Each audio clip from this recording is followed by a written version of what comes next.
last for foreman? Can do 6. 6'3". 6'3". Plus 4, 4.5. Sneakers pad, di ba? Collector's pad. Collectors, sorry.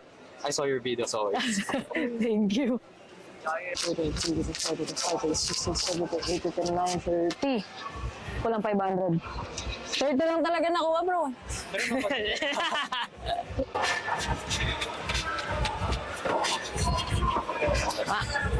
So, nakabili tayo ng upat na swoosh pillow, tapos mga tokoten. Yung isa pre-order na, so hinanap talaga natin yun.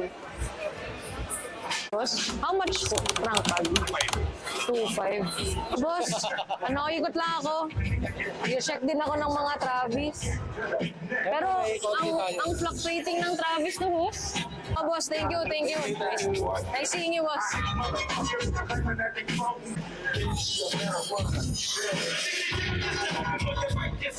Sakto lang. Have the life you want. Tanda. Ay, salamat po, salamat po. Thank you, boss. Thank you po. Oh, sige po, no problem. 1, 2. Di ba makakita mo isa? Thank you. Shoutout kay Molly Water. So, nakakuha tayo kay boss ng 7 men na driftwood. 7 men.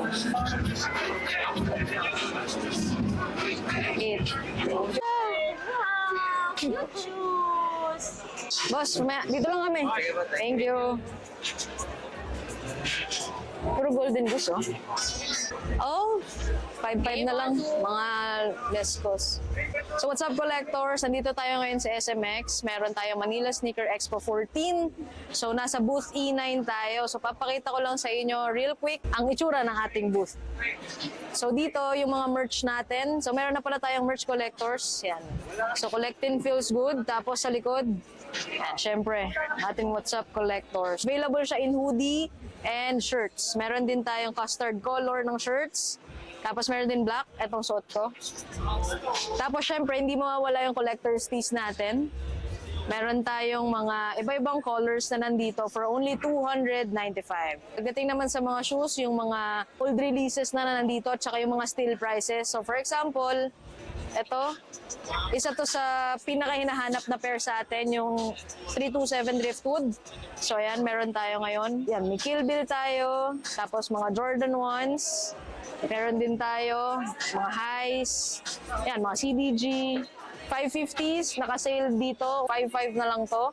Meron din tayo mga luxury items dito, yung mga slides natin. Tapos syempre mga pang kids, na mga cute na sneakers.